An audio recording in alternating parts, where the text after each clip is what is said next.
Good morning, Janet. Hello. Good to be here. Thanks for having me. I heard you once did a food pantry volunteer shift that totally changed your approach to how families think about leftovers. Is that true? Oh, absolutely. Yes. I was in the restaurant business for years and years, and when I finally got out of it, the first thing I decided to do was to go volunteer my time because I finally had time. Fantastic. I can't wait to dive into your journey, your story with our audience. Let's dive in.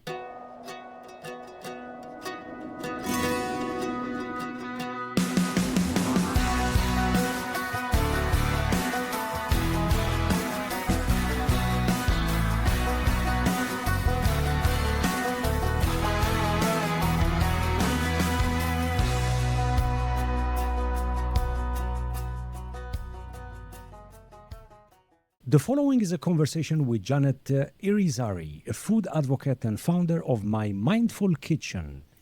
This is Pre-Zero Sports Talk podcast, and I'm your host, Sid Bensalah. Today, we delve into how everyday kitchen choices can teach leadership, build legacy, and reconnect families to themselves and the planet. To support our show, please check the episode description. Janet, welcome to the show. Well, I'm so glad to be here. Thanks for having me. Your story moved me because it's sincere. You were managing two restaurants, deeply involved in the food industry, and yet one line from your son's college changed everything. To begin, can you take us back at the moment? What did you read in that essay?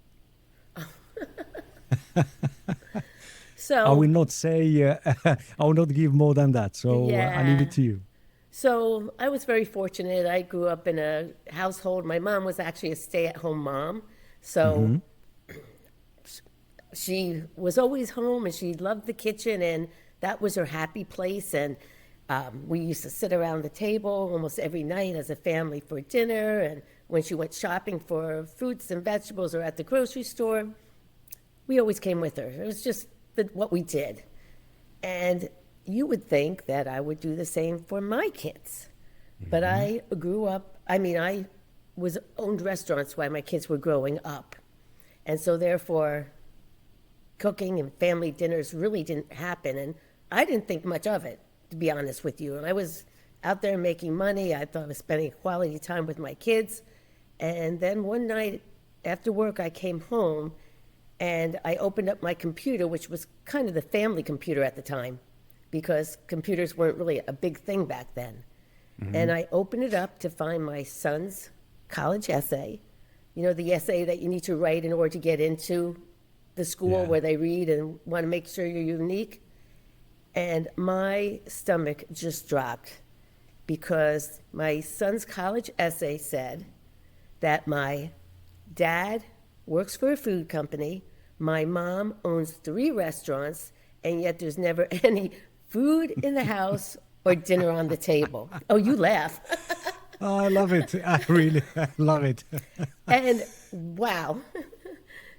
I was like, yeah. wow, what did I miss? And it just tore me apart. And of course, when I went up, I said, Jeffrey, I can't believe. He was like, Mom, take it easy, take it easy. I had to write something. And I think you gave me the idea. Yeah, you laugh.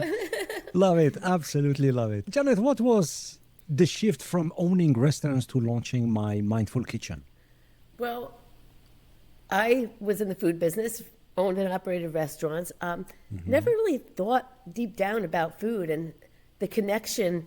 Well, like my son was missing the connection sitting at the table or food in the house versus what I had at home. And, just start to take food for granted at one point. And so when I got out of the restaurant business, I finally had free time and I knew I wanted to volunteer. Once again, I talk about my mom often, but in our household, that's what she did. She didn't work. She was a stay-at-home mom, but she was very, very active in organizations like Meals on Wheels and the Voluntary Action Center, all that stuff. So that was what I knew I should be doing. And when I got out of the restaurant business, that's the first thing I did. I went and volunteered at Meals on Wheels and also a food pantry. And it was just very eye-opening how I took food for granted and how so many people don't have enough to eat.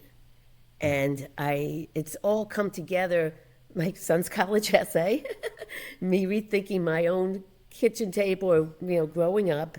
And I realized how much family dinners and just a place, the most used room in our house, the kitchen, could be used to instill values, because that's what my mom did. I learned so much not realizing it. I don't think she realized it. And how right now we live in a world of abundance.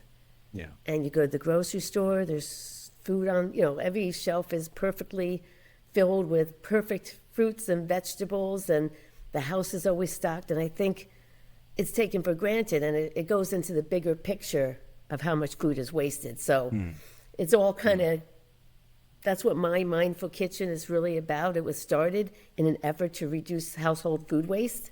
Yeah. But it's turned into so much more because of what the kitchen can teach. Going back to that essay, and still that question is yes, I laughed because it's such a lovely story, and right or wrong, kids, they speak their mind, But on that essay especially, Janet, did that essay open your eyes to what was missing? Yes. I felt really horrible. How could I have not given my kids what my mom had given me? Mm-hmm. And once again, I took it for granted, and I've discussed it with my kids since that essay, and tried to do a better job of it. My kids are out, older and out of the house. They have their own kids right now, and hopefully they're instilling the values on their kids. But I also know, and we'll go back to why I started my Mindful Kitchen, not why I started it. I started it as a way to reduce household food waste. Yeah. But as I've worked on it, I realized that we're living in times that families are so rushed. You have the social media where you think you have to be perfect and do what your neighbor, everyone else is doing, picture perfect Instagram dinners. And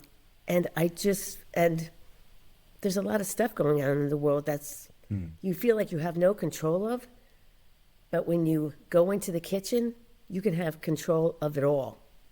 So change with whatever you're feeling right now, or whatever might be not quite right, or the challenges you face. I really feel that the kitchen can be, like my mom had, the happy place, but you have to just change your mindset. So yes, going back to my son's essay, but I will give you another part of that, which is on a happier note. And this also goes right back to what I'm trying to do with my Mindful Kitchen. When I told my son that I was writing about that and telling people about the college essay, he says, "Really?" He goes, "But Mom, you know what I remember?" He goes, "I remember when I was like 13, you wanted to spend more time with me. So we decided, you brought cooking into the fold." And he goes, "You know what I remember most about that?" And I go, "What?" He goes, "Planning the dinner and then going out shopping. And the time we would spend," and I looked at him, and this was just a year ago. I looked at him, I go, and he's 36 right now. Yeah. And I go, "Jeffrey, are you crying right now?" He goes, "Mom, that was such a good memory." And here we go. I think you have it out there. Yeah. And for sure you have the same memories during your mom's time. Yes. Oh. And we all have. And trust me, that essay, I can tell you, you felt horrible. You are not alone. You are not alone. I have that thing constantly. We love cooking. Supper, dinner is a must because everyone is busy from the minute they wake up. Breakfasts are quite full throttle, Everyone is trying to to get within time. But dinners are important. And since the little ones, they were little, we always cook, But then, quite often, there is no time. Traveling, we are busy, meetings, after work, gathering with colleagues and things like that. And I must say, I will not say there is leftovers or prepared meal, but in the fridge. And the kids' reaction is completely negative because they want to see a warm, freshly cooked dish, And it's not their fault. Sometimes, or the brothers, they keep fighting between, you're too spoiled and things like that, It's not about that. It's the memories since they were little. Yeah. And that's interesting, too, because also what we talk about with My Mindful Kitchen is the leftovers you have in the refrigerator are actually, what do you want to call bonus meals? So you do have time and take them out and put them on a nice piece of plate, but don't eat them like they're leftovers, eat them like they're a full meal. And but it's here. I know, but so there's the thing too, is when we talk about how our kids are being brought up and not realizing and respecting that we don't want, you're doing a great thing by eating leftovers. You're not wasting food. Yes, absolutely. And so, that's a big part of it too. But, yeah, sorry. And really on that topic, one thing, maybe people, they don't pay attention to it. I grew up in a household where I cannot leave the table until I sweep completely my plate. And when I say sweep, it's like nothing in there, just to appreciate that food is important, and out there, many people, they're not fortunate to have a proper. True. It's not about the abundance of food or whatever. It's just respect to that. So we respect. Absolutely, and we use the same thing with the kids. So and on that, Janet, what changed in your thinking? Again, we're talking about the essay. We're talking about your son's input in there and remark. What changed in your thinking about leadership in the home? Well, I think, first of all, no one responds good to being told, eat all your vegetables or don't waste food.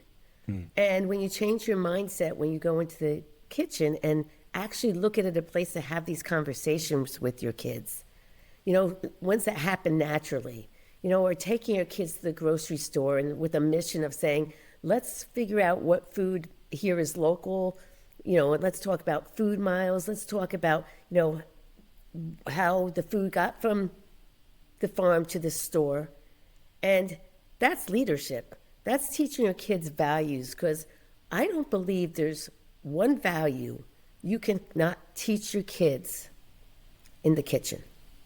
Gratitude, not to waste, teamwork, responsibility, giving back, So once you start talking about food and even that conversation about why we shouldn't waste, I'm a firm believer of explaining to a child why you have to eat all your food, or why we need to not throw it in the garbage. I mean, it's fun conversations, and you never know where those conversations lead.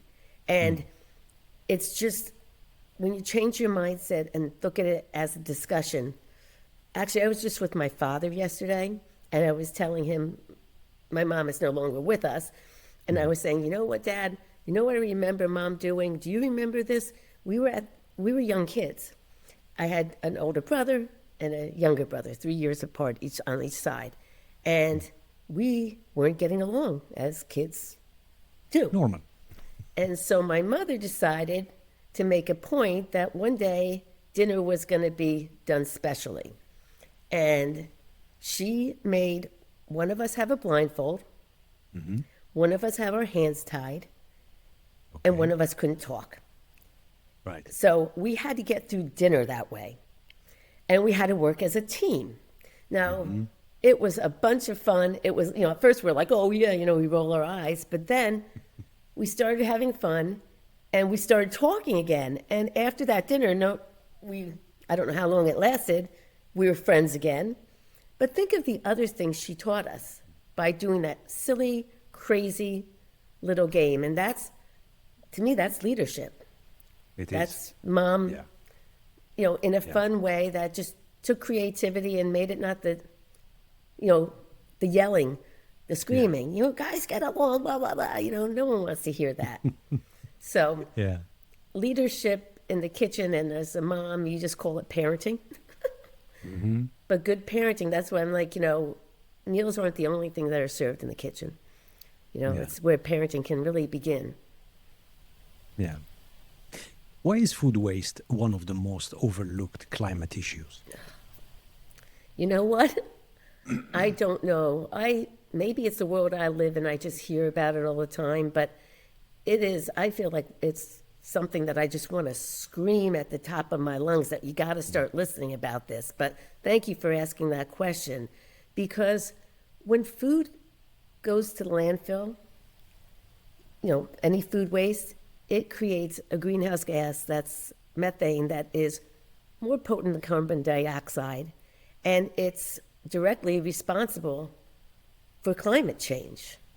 So I focus on household food waste for a couple of reasons. One is that it is the number one contributor to all food in the landfill.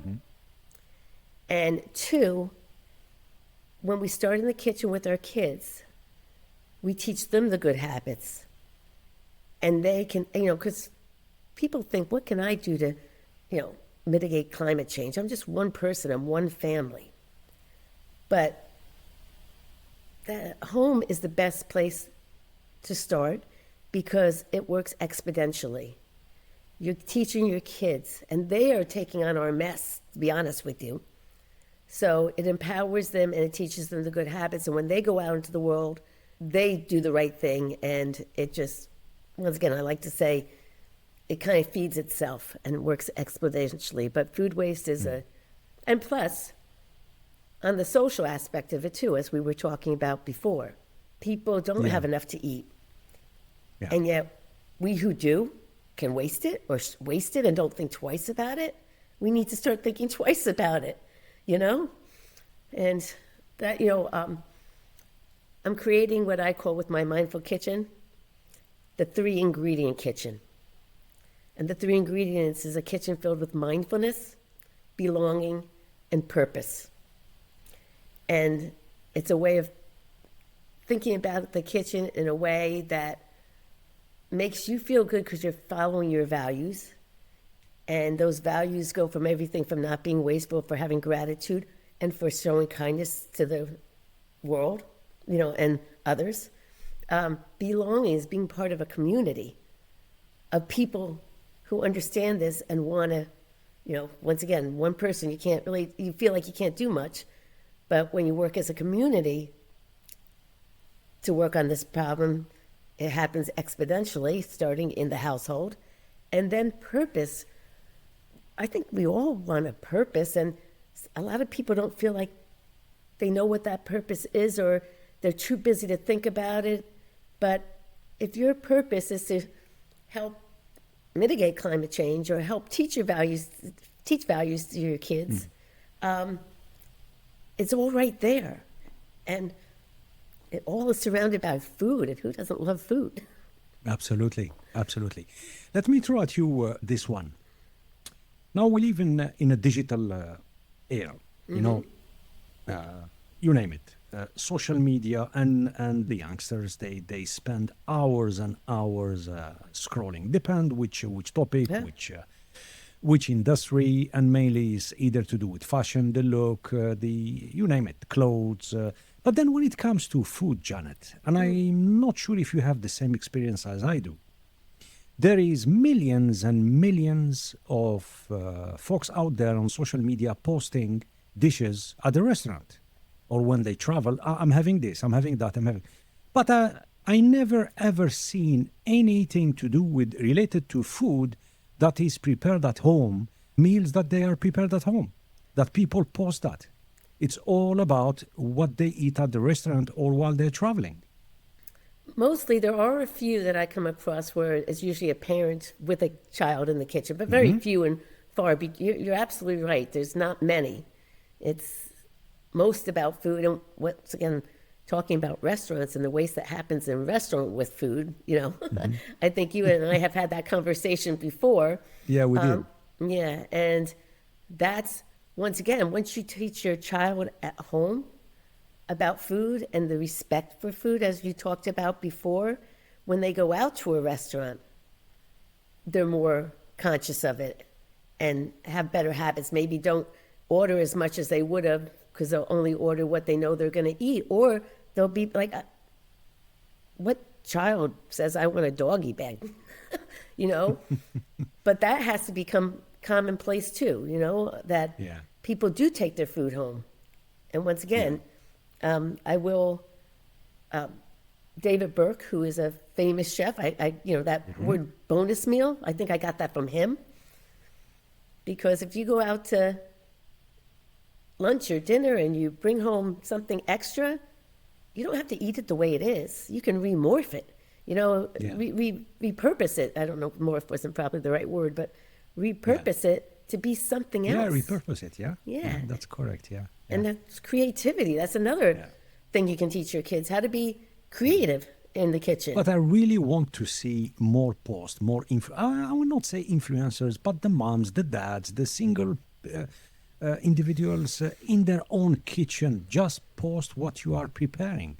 How easy, how difficult. You don't have to be concerned the look of your kitchen or the way things are decorated and stuff like that. I really urge people to do that, just for the sake to boost the awareness about. I agree, so much so. You know? Yeah. Yeah.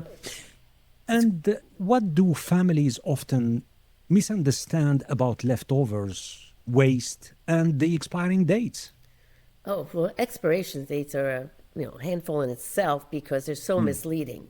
Yeah. You know, I think the best way to know if food is bad is smell it, look at it. You could taste it a little bit, but, one of the things that I focus on is how to keep food fresh longer. And I think that's what people don't understand, that broccoli that you buy or those herbs you buy that seem to go bad within 3 or 4 days and you feel like you're going to throw them out, there's ways to keep them fresh much longer. I've kept broccoli fresh for 3 weeks in my refrigerator. You'd never know it. And there's also a way of reviving food. So like I didn't get to use a bunch of celery I had in my refrigerator. And first of all, I could just cut it up and use it for soup or stir fry or something like that. Yeah, right. But instead, I cut off the very bottom of it and I put it in a glass of water up to about this high, an inch and a half, and then put it back in the refrigerator. And I could go to my refrigerator right now and take out that stalk of celery, and it's firm and lovely and as good as the day I bought it. And so there's things within your house that you can do to extend the life of food. And then on the other end of it, there's ways of using a food that is about to go bad, what you should use first. And you talked about leftovers. I'm a big, I love leftovers. When I make something, I normally make enough for 2 or 3 meals and stick in the freezer. But it's doing that. If you're not going to eat it, the freezer's your best friend. So I talk about one thing, like with keeping food fresh longer. You know that feeling when I don't know if you do laundry, you do it personally, but you have a laundry basket and you get to the bottom of the laundry basket and you realize that there's a match for every sock. That's a great feeling. And that's the feeling when you pull your asparagus out and say, wait, I put those 2 weeks ago. My wife and I, we call it the sock syndrome. It's not it's not only at the beginning, it's at the end where you take everything out of the dryer and you try to figure out what socks, and everyone is blaming everyone and stuff like that. And we have, believe me, we have a basket full of socks and the kids, they found it funny to mix and match different socks. So, yeah. Yeah, but it's a great feeling when they all match, We call it the socks syndrome. So funny. But, when you can keep your herbs, I'm sorry. It's okay. When you can keep your herbs fresh, a week, 2 weeks, 3 weeks, or you use up something in your refrigerator that was going bad and you make it into something. I always say, like, you look in your refrigerator, you see what might be going bad or what you might need to use up, and then you got those if it's vegetables, and then you look for a meat that might be in your refrigerator, some kind of protein, a bean, and then you think to yourself, maybe a grain also. What am I in the mood for today? Am I in the mood for Mexican food? Would I like a Chinese flair? Would I like barbecue? Whatever it is. And then take those ingredients, and you talked about the digital world, put those ingredients into Google or chat and say, what can I make with these? Bingo. With the I want it to be, Oriental style, whatever, but you put those in and you come out with something. And you can't tell me that when you do that with your kids, they won't have so much fun with it, or do a theme night once a week with food. There's just so much you can do that can make your kitchen so much fun and involve your kids and actually get them helping out in the kitchen. Yeah. Yeah. What's easy as well, people, they find it unnecessary and complicated, but we don't, because we've been raised like that. We have the three dish, which is starter, main course, dessert. It doesn't cost a lot. It's not complicated. It's not a rocket science. Yes. Trust me, it's not. And every time we have guests or even friends or whatever and things, they are like, wow. I said, no, we are not putting a show. That's what we've been doing forever. And it's, yeah. So I was going to say something before, because one of my roles is I teach at the Culinary Institute of America. And I don't teach cooking. I teach Introduction to Hospitality. So I'm getting the students into my class when they're just out of high school. Some of the students are, a change of career, but most are fresh out of high school. And so I talk to them about, have they ever been in the hospitality business, a restaurant business or whatever? And I will ask them whether they have been or not, why are you here? And most of them are there because of a memory they have in the kitchen with their family, a lot of their grandmother, or, has to do with their culture a lot of times. And I think that says a lot about where our kitchen is and the memories. And, I can just see when you talk about it that you have oodles and oodles of memories in the kitchen and bonding with your family and the way you do it. It's just, and most families have gotten so far away from that. Yeah, because by doing so, you maybe indirectly we extend the time around the table, around the dinner table, and extending time, and we go through so many topics, arguments, and depend on what's happening in the world. We talk about school, we talk about it's like a round table, and it's a non-stop, and the minute someone is in a bad mood, you can quickly figure out that something is wrong. Then we have different approach to try to let that person open up and talk about it. But then if it's short, if you have only one dish, it's going to be Speedy Gonzalez. Everyone. So I guess trying to extend and enjoy the moment, because life is short. Yeah. And the only memories we have of the family is those moments, the kitchen. Yeah, and you were talking about digital. Yeah. Like, you want to get your kids off that? Mm-hmm. Bring them to the kitchen. Start, they can get on it to look for a recipe or something, but basically, as you said, it's the conversation. Like, use it. And, yeah. How can we teach responsibility and stewardship through food? Well, I think, once again, it's bringing the conversations into the household. And it's, what? It's so simple. It's awareness. So the parents have to be more aware, so they can help their kids understand it. Because there's so many conversations to be started, and stewardship. I find that when kids learn about this, they actually police their parents. That's the way kids are. But kids are always like, why this, why that? This is the time through food. Why do we need stewardship? What does it matter? And the conversation about even like food insecurity. Who wants to start talking to their kids about that? Like, it's not an easy conversation. It just I don't think it would be received that well when you just start talking about it. But when kids start to get aware of how food gets from the farm to their table, and to get that more respect for food, and also they're going to become stewards. They understand. I feel like teaching kids to respect food should be part of parenting in the way that we teach kids to make their bed in the morning, to say please, thank you, to brush their teeth. This should be right alongside of that.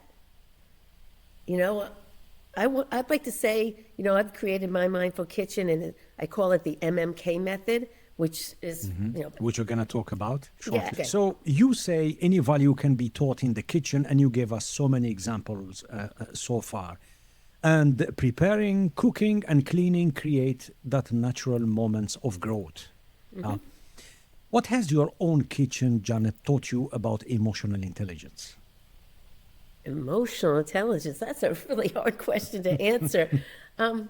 What's your kitchen taught you about my emotional? Well, it's emotional intelligence is something that we talk about all the time. Maybe it's kind of a trendy thing, but it's all to do with the well-being of every single member of the family. Because something as simple as you said just now, as simple as do your bed, brush your teeth, and there is a time for that, and then without thinking about it, the minute you are used to it, you just do it. And somehow it's kind of, I will not say discipline. Yes, it's but it's a part of the day-to-day task that you have to do. All these things, studies shows that, and of course, there is no a silver bullet or one fit solution for every single family or every single household.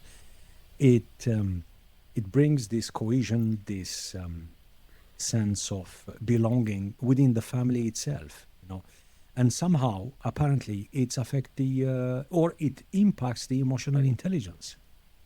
Absolutely. Well, it connects families, and I believe also that people are born all with good values. And I think as we go through life, and our kids, especially now with social media, it's so easy to get out of those values, to just go and follow what someone else is doing. And I think as far as if you're in the kitchen with your kids and have these times, it helps connect them to their values. And I think then, as you said, emotional intelligence it's there. They were born with it. They've just disconnected from it. And the activities, and I don't know if that's the right word, you can do in the kitchen as a family can bring them back to it. And it's also, it's bonding. Come on, how many, we're talking about, you bond, and that becomes natural. And so with that in mind, after I read my son's college essay, I made it more of a point to be there for them in the kitchen and more.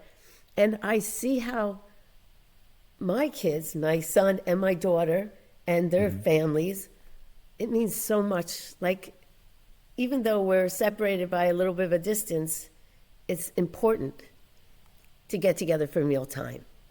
And as you know, it's not just about the food, though we are really good cooks and we make really good food, but it's not about that. If we brought in pizzas, it's just as great, and it's not about being perfect.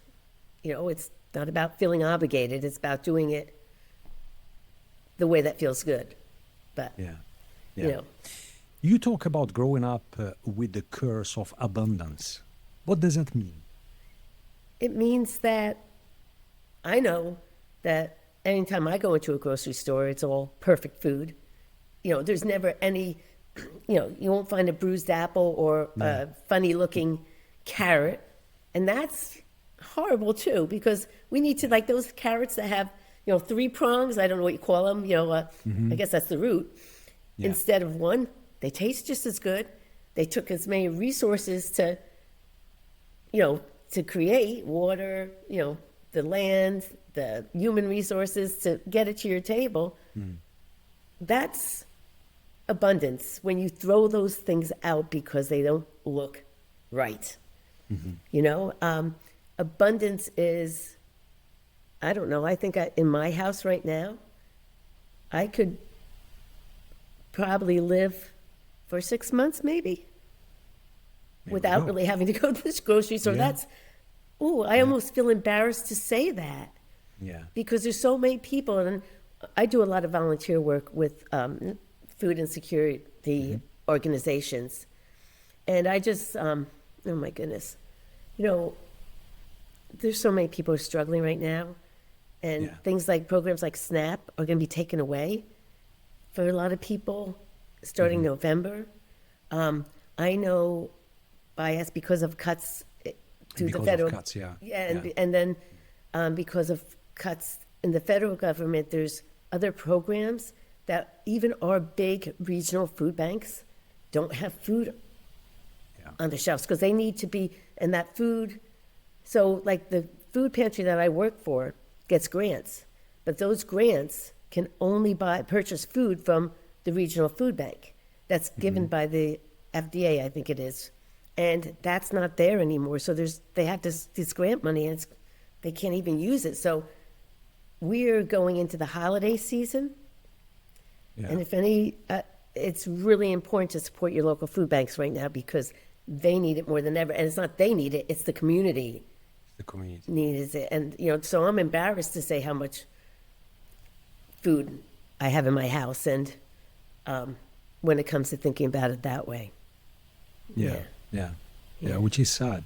And we're at and forget, in the United States. So that's basically the challenges we're facing here with some of the stuff that's going on, and we won't even get into that.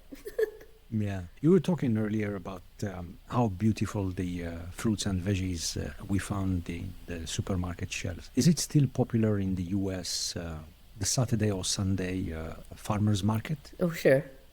Yeah, absolutely. Absolutely. And once again, that's a great experience to bring your kids to because chat with local farmers, really find out where it comes Which from. Which is tough for them. Yeah. And, I live in upstate New York, and I am surrounded by farms and, all year round farm stands. And I have my favorite farm stand for tomatoes. I have my favorite farm stand for peaches, one for strawberries. And I'm very fortunate to do that. But yeah, even in the city, they have better quality. Yeah. And it's a great way to get out of the grocery store.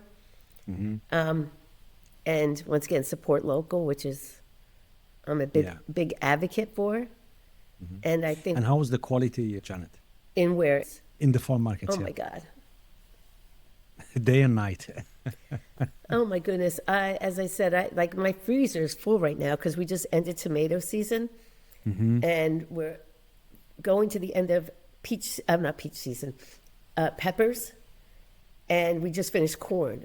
And I have those all in my freezer, right? I've prepped them and put them there, so I have them all winter long. And I take one of those tomatoes out, and talk about tomatoes. If you get a tomato going bad, you can throw it in the freezer as is. You don't have to do anything to it. When you take it out, you're not going to eat it fresh, but to put in sauces or anything, the skin just peels off if you want it. But such a simple trick. But anytime I throw that into anything I'm cooking all winter long, it just magically brightens the dish. And, and every time I eat it, and I get this from my mother, because I remember how she used to just look and smell tomatoes or basil or whatever. Every time you just appreciate that tomato and who grew it. Yeah, so, once again, it's important to support local, but it's also important to know where your food comes from and how far it travels. Just like if you were going to travel from New York to California, you'd be pretty miserable, like a long trip without any stops, right? Yeah. It wears and tears on the produce too. So the closer you can produce, have it to home, Yeah. the better. It's What is crazy that so many folks, so many youngsters, they have no idea about seasonal fruits and vegetables, because everything is provided, even exotic fruits, for example. Now everyone thinks that bananas, they grow next door, crazy, or right? which is crazy. And remember, we grew up basically the change of the season, beside of the weather itself, and beside of you change your clothes and things like that, the food change as well. Therefore, the dishes, they change. And that's important to understand too, right? Yes. Yeah. I just went out and I got from my farm market a couple squash, the acorn squash, the butternut squash, and the cauliflower is like good to go right now. Yeah. And but the other thing is, I was talking to someone the other day, and we were talking about food waste, and I was talking about how the head of cauliflower that I just bought from my local farm market, it was $5.99, which is expensive. Okay, I don't know what food costs by you, but it's $5.99 a kilo. okay. It was I don't know, it was a head for the okay. $5.99. But if I went to the grocery store, I would get it probably for $3.99. But first of all, the head was huge. Second of all, because it costs a little bit more, I appreciate it more. I use it more sparingly. I make Right. sure I'm not going to waste them. Make sure it's so there is something to be said about that too, right? Yeah, yeah. Yeah. Yeah. And I think the season stuff or seasonality teaches us patience and respect. That's what I really believe. Because, and appreciation, by the way, that's another thing. You appreciate the things that they are provided. For example, we know that when winter is here, the first kickstart the dinner is soup. oh, yes. And then you have so many, depend from where you are or where you come from. I mean, you can make soup out of anything, anything, Exactly. whatever is left over you have in the fridge or in the pantry or, anything. It's a simple dish and yet delicious, nutritious. Well, little ones, depend. Some of them, they don't like soup. Yeah. But yeah, and yeah. like simple tools like an immersion blender. Do you know what that is? Yeah. I mean, yeah. so sometimes a produce or whatever, they don't want it chunky or whatever. Yeah, they won't. Yeah. Yeah, but you brought up a good point too about when you asked me about abundance. And I was talking about the look of the fruits and vegetables, and even every shelf, whether it's a box or cereal aisle, it's always just stacked beautiful. But let's go back to the produce and the fruits. Abundance. Why should we have bananas all year round or whatever it is? There's just, why have those when they've come so far? And they're like strawberries. There's always strawberries in the supermarket. But in New York right now, it's not strawberry season. So why are we hauling them all the way from California where they are in season or whatever and just getting used to it? That's abundance. Yeah. It It's is. abundance. And we feel like we need to have all those things available because when we want them, right? Yeah, absolutely. How did your hospitality background, Janet, shape your leadership lens? Oh, well, I owned 3 restaurants in my time, very busy restaurants. So once again, things have changed in the industry, but back then. In which way? Well, right now after COVID, just in many, many ways, and the use of technology coming in and whatnot. But one of my restaurants, I had a staff of about 50 people. And, you have to lead in a positive way that makes them I teach hospitality, so I'm very into hospitality. And I don't believe hospitality is spent just on our customers. It has to be throughout our staff also. You have to be treat your, and that's one of the ways the industry has changed. I think if people think about the restaurant industry, they think about yelling and screaming and, craziness and not treating the staff with that respect. I mean, you still see it in TV shows right now. It's still occurring. But because it's so hard to get staff, it's really been a change in the way you need to, Danny Myers, who is famous in this part of the world as the king of hospitality. He's, if you've heard of Shake Shack or Union Square Cafe, all those. Yeah. And he has something he calls enlightened hospitality. And that is like you have 5 stakeholders in the hospitality industry. You have your investors, you have your vendors, you have your customers, you have your employees, and then you have the community.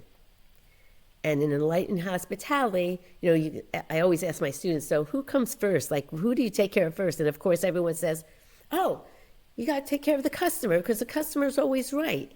Well, that's not what enlightened hospitality is. Enlightened hospitality is about taking care of your employees first.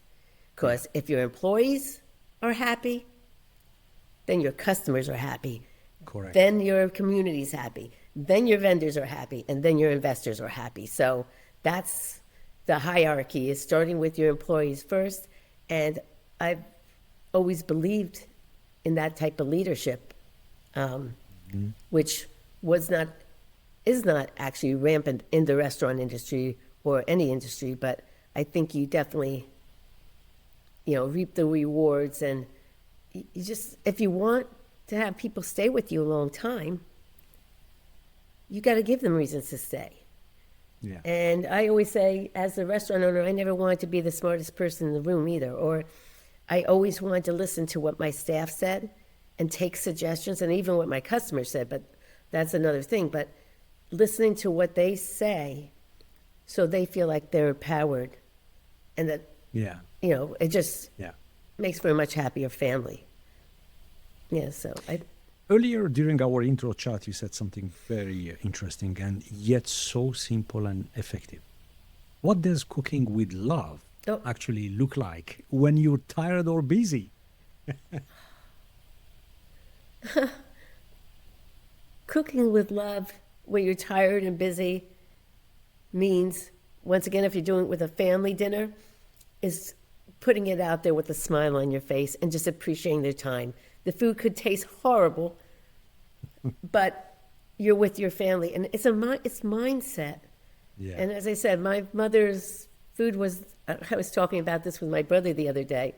Mom, don't take offense, but my mom's food sometimes wasn't all that tasty. Like she wasn't a heavy seasoner. But the love she brought into it, I'll take her stuffed peppers any day. I make mine different, but I'll take hers any day because I just think about them. And my husband talked about the first time he ate at my house, and my mother made stuffed cabbage for him. And he was like, I'm not eating stuffed cabbage. But he tasted it, because you know what? It was really good. And he admits it was because it was the care and love that was put into it. What's a food memory that still brings up emotions for you, Janet?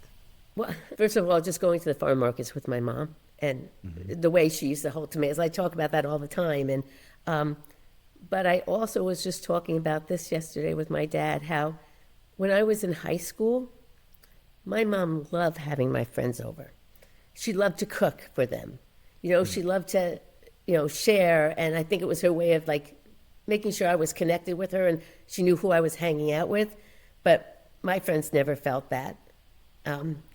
They felt it was just spectacular, to be able to have them over. So that, and plus we always had family over. My mother loved to entertain, and so it was a way of always having friends over and family, not just my friends, but I'm still friends with her friends because they used to come over and share meals together, and so much fun, right? Yeah, so much fun. Yeah, indeed. Food has this power which is quite often it ties into identity and generational connections from generation to generation, you know. I see it in my family. And have you seen food repair or strengthen relationships within a family? I don't know if I can come up with I know it does. I mean, I know, as I said, holidays and stuff like that are great because you always have food. And, we have a lot of nationalities in our family, so there's always different things to have. As far as repair, I think it does that silently. Like, I don't know if I can really give you an example, and I'm quite fortunate.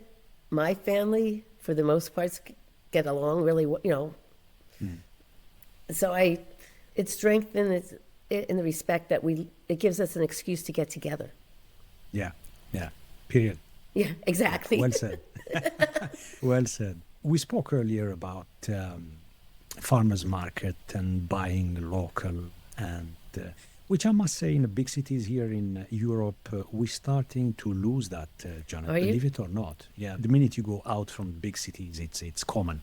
It's really common. And one of the nicest feature that going out from a big city that you enjoy. I mean, anything, local meat, fish, some local dishes that you see on various stands and things. And beyond that setting, you have the community feeling. In your opinion, with your experience, Janet, what does buying local really mean in terms of community health? Oh, I mean, first of all, it's great to support your community. It's great when you go to a place to buy and you get to see your community and neighbors and all. But I think, once again, we talk about cooking with love. It's farming with love. When you meet the farmers and you actually support them, it means so much to them. And they appreciate it. They'll tell you they do. And, right now, where I am, the fall in the Hudson Valley is the busiest season because we have apple picking, pumpkin picking, we have leaf peeping, we call it, because our leaves are turning all different colors. And the people that are coming out from the city are coming up to the Hudson Valley, and their coming is so important to our local economy too. I know a lot of local farmers, and I know that if you have like weeks on end of rain, how much it devastates their business. And as far as local, even though we're local, and it can be annoying to be so overrun by people coming out of the city, we also appreciate them coming and appreciating everything we have to offer. So supporting local is just, to me, should be so natural. I mean, it's not only the food tastes better, because, as I said, I have a different farm market for everything, because every farm has different soil. So one farm could grow corn here, and one farm could grow corn here, and this is the corn I like because of the soil,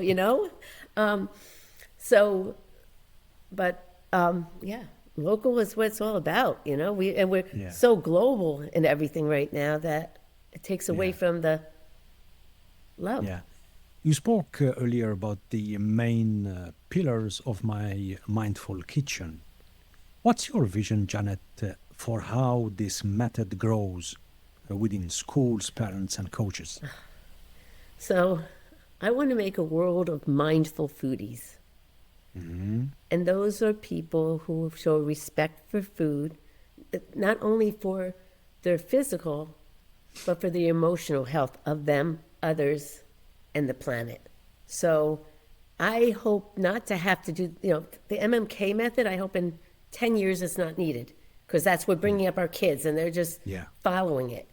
But I really, honestly, as I've developed it over the last 3 years,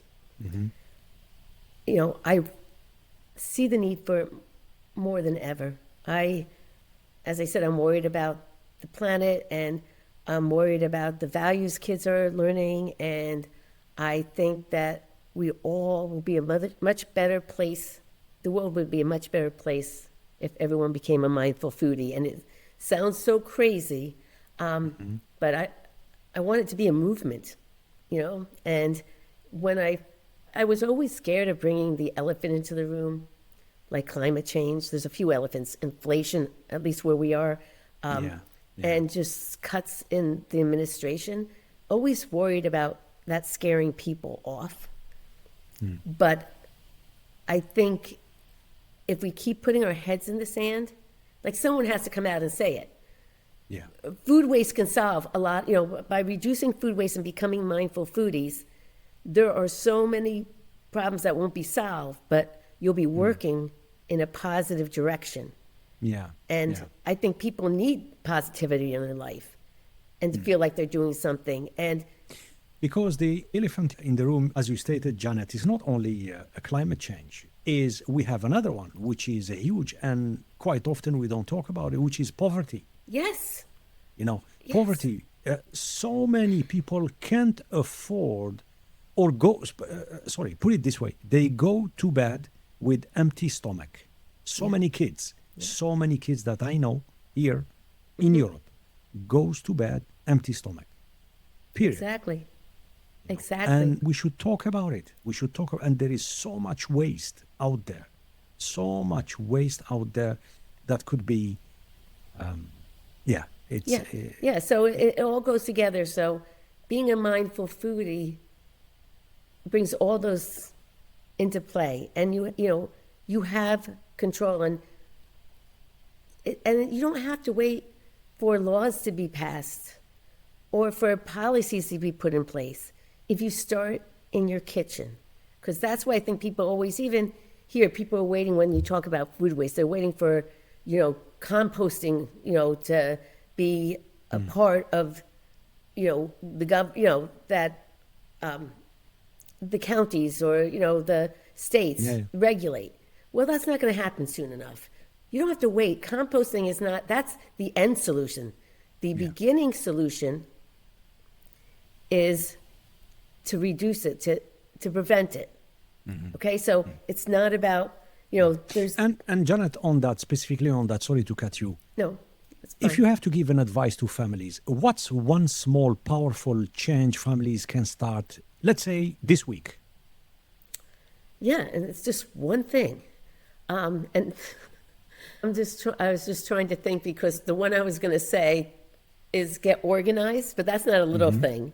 But if you do it in pieces, like to organize your refrigerator correctly, so you see what you have, and quite often they dump stuff at the back and they don't even see what is there until it's the smell starts to develop, and things are rotting and getting wasted. Right. And when you look in your refrigerator, I always say this, and it's a mess. You stress about it every single time you open it up. If you spend 2 hours to get organized and stay organized, it takes less than 2 hours. It takes less. And the stress, you're not feeling the stress. How much you're relieving the stress. And, once again, part of the MMK method is it goes in a few different, in an order, and it starts with awareness, like we've just been talking about. I'm sure people listening, a lot of them are, just have a new awareness, a new respect for food. Even if it's just a little bit, it's something. And then it's about learning how to organize and organize your spaces so you know what you have. It's about planning, and it's also about keeping your food fresher. So that's the next step. The third one is learning how to shop properly. How do you shop? And, writing lists and making sure people also, that's another thing. People's like, I don't want to make a list, or meal plan, that's going to take too long. But think about how much stress it will relieve, in the course of the week. And then, and then it's about how to use your kitchen, how to store, how to cook, and use the ingredients you have efficiently. So it's, one thing is just change your mindset about just, I'm going to like my kitchen today. I'm going to, or make one meal. Love it. It's little steps. And then, this is the other thing I say, and I say little steps, because once you do it one time, and once you gain awareness, I say once a mindful foodie, always a mindful foodie. Always This mindful. is nothing, you can't step backwards. You won't step backwards. No. Right? No, 'Cause- you can't. Yeah. In this medium, in this platform, we spoke a lot, but it's a sport podcast, Yeah. related to sport, but forget it. And you asked me that question, am I going to be relevant to your audience and things? Yes, you will, because we were talking about, in this, I had so many guests that talk about performance and well-being, about recovery, what kind of food for athletes to keep the performance, to perform better, etc., etc. We talk about gut health. We talk about so many things that relate food versus sport. We talked about regenerative farming and ranching. People that love meat or hate meat. But you are the first person that comes to the show and speak openly about our relation as a species to food. Since we open our eyes, a baby born, when they open their eyes, the first connection they have with their mom, beside of having that first breathing and crying, is food. And what you're telling us, the kitchen, the family, it's those things that they are so sacred, so important, so vital, because of our crazy lifestyle, less and less time. We find excuses that we don't have time, but those moments in the kitchen or in the dining room, around the dining table, are so important, absolutely vital. And I think we're starting to lose touch with that, Yeah. So, and to your point too, is when you talk about, people come in and talk about performance, and that's physical health. I think what I'm trying to, physical health is so important too, and I totally believe you are what you eat, and, we know that. But we forget about the emotional health that we can have and how it can bring positive emotions in a world that sometimes feels so negative. So what you choose, your food choices matter, not just for your physical, for your emotional health. And if I just brought this, people are just listening and finding out about how food affects the environment or anything like that, there's going to be a little bit, I think anyone feels guilty when they're wasteful, even if, whatever they're wasting. But when you learn to do something such as this, and as I said, it's like when you find all your socks that match, you don't have enough if I go slightly back to what you said, a lot of people, they feel bad about waste. Let me give you this simple example. So many kids, if they don't finish the plate, they don't feel bad about it. And I think that's not normal. They don't know what happens afterwards. They don't know if it gets thrown out or whatever. But I also think we have the duty to teach them since the get-go that you are served the meal, finish the plate, period. But parents have to blame for this too, giving too much. Giving too much, yeah. Portion size is important. And or like I say to my little one, Sebastian, you eat with your eyes. Meaning filling the plate. So I think it's something, and that's part of being a mindful foodie, is understanding portion size. Yeah. I remember my mother, once again, my older brother didn't want to eat. I only heard the story. I don't remember because my brother was probably 3. I don't even know if I was born yet. But he wasn't eating. So my mother took him to the doctor and said, he's not eating. He goes, well, what are you serving him? And she goes, serve him less. So my mother started a dinner off and gave him 1 pea, 1 ear of corn, and 1 little piece of meat. And so my brother sat down. From what I understand, he ate those all and got up and says, can I be excused? So she was mortified, but she kept on adding a little bit each meal. Yeah. And, but part of being a mindful foodie is understanding how you feed your physical health too. What should be on your plate? How much of it should be vegetables? How many should be a grain? How much should be a meat? But that can all happen in your kitchen with your kids. That's conversation. So much fun. So easy. I make it is. sound easy. It's not easy. It's not easy. People are always saying picky eaters. Yeah. We can talk about this stuff for days. You're listening to the Pre-Zero Sports Talk. For more conversations on sports leadership, faith, performance, and innovation from Sweden to the world, visit prezerosportstalk.com. Now it's time for our lightning round. Uh-oh. Ready for speedy Q&A? No. Should I be? It's going to be easy and fun. I can... Okay. All right. So, what's a food that always brings you comfort? Stuffed peppers. One meal your mom made that stuck with you. Her meatballs. We love meatballs here in Sweden. Apparently, we created meatballs. One food you just can't eat or hate. Oh, any kind of pate or anything. I'm a consistency person, so yeah, pate. So no foie gras for you. No foie gras. No, not even. Don't even bring it in the house. Cookbook you swear by. Oh, I don't use cookbooks. Okay. I don't. I think about what I want to eat, and then I look in my refrigerator and I see what I have, and I just. So you improvise. I do, and that's why I don't bake. So I don't bake because Yeah. you have to follow a recipe. Early bird or a night owl? I'm in between right now, to be honest with you. I don't have a great answer for that one. I guess more of a night owl. Night owl. Okay. So this one is interesting. What's always in your fridge? What's always in my fridge? Right now, tomatoes, because they're in season. But Here we go. Tomatoes. tomatoes, yeah. If they're in season, if they're in season, absolutely. Yeah. Go to snack when no one is looking. The leftover, the leftover pork chop in the refrigerator. One kitchen tool you couldn't live without.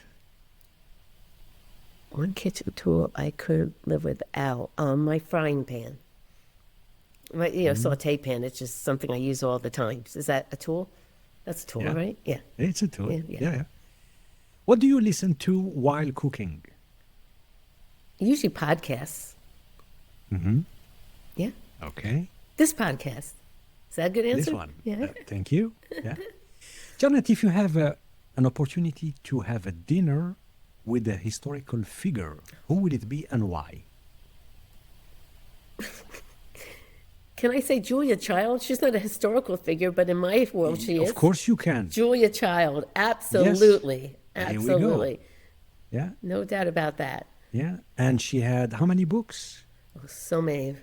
So many. And there is the famous one, which is two, based on French cuisine or French gastronomy, one for cooking and one for baking. And believe it or not, I have those two books. You do. And I Yes. remember childhood memory with my mom watching her on TV. Oh, my goodness. Yeah. Yeah. So great. And I actually saw her at the restaurant show in New York City, like 10 years ago. And I was just like amazed. It was so great. Favorite season to cook in? I would have to say right now, fall, here, Fall. yes.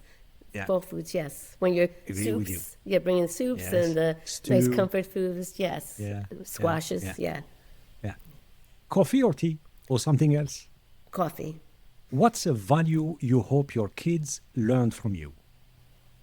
Kindness. Mm-hmm. And care for others.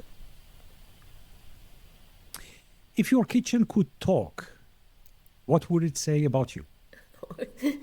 I thought I was going to say, clean me. I made a dish. I cooked something. You know, that's tough. That's difficult. And it's important. You What? know, keeping the kitchen clean and tidy while you're cooking or baking. Yeah, and I cooked something yesterday. I had to make something for 30 people, and it's for later today. And so my kitchen right now, it looks like I'm looking at it right now because it's part of my living room, everything. And so when you ask me It's an that open question, space kitchen. I'm looking, I'm like, oh no, but what with my kitchen? Yeah, we're family. Me and my kitchen, we're like this. We love each other. Off topic, Janet, do you have some sort of design kitchen that goes with the way you cook, the way you prepare the meals? Meaning, do you design your own kitchen? Well, I moved into a house, so the kitchen is, I have a very minimal kitchen right now. The house is a very open, but, I was more into and loved in a restaurant kitchen design. That is such an important part of operations and aesthetics and the feel of it. I love commercial kitchen design. That really interests me. But and when you do that process, what's the first thing that is on your mind? Efficiency. The chef, the staff? For a kitchen, efficiency and just making sure that there's enough storage space and things are easily gotten at. But yeah, I'm thinking first of the chef and then the support staff and just how it just flows in and out of the dining room. And, Is it an easy process or is it slightly complicated? It's complicated. It makes sense. And I used to consult for restaurants, and I've seen so many kitchens that were totally, there was not enough attention put towards that. And people don't understand how that severely affects your ability to get food out of the kitchen and the happiness of the staff and therefore the happiness of the customer. But, little tweaks can make such a difference in, as I said, efficiency and the timing and also the quality that you're getting out. So it's like a puzzle. That's why I like it. It's a lot of fun. And Yeah. And one word that sums up your relationship with food? I would have to say love, because I think it just brings so much love, and that's a value, and it's life, Yes. So. Yeah. And on love and life, Janet, thank you very much for being with us today. Sid, it was a pleasure being here. A very fun conversation. As you said, I was a little nervous about it. Wasn't sure how it was going to go and fit into what you do, but you made me feel very comfortable, and I appreciate being able to get the word out. Thank you. As we wrap up, something you said remind me of a verse from Proverbs. Better a small serving of vegetables with love than a fattened calf with hatred. Oh my goodness. It speaks to the heart of what you've shared, Janet, today with us, that love, very important, intention and presence mean more than perfection or performance, especially around the table. And before we end, I want to leave you with this. When we talk about food, we're not just talking about taste or routines, we're talking about dignity. Around the world, and even here in the West, too many children still goes to bed hungry. Too many families rely on school meals because they simply can't afford the proper meal at home. So let's be grateful for what we have. Let's do our very best not to waste food, to help the needy however we can, and to lead with empathy and love through our daily choices.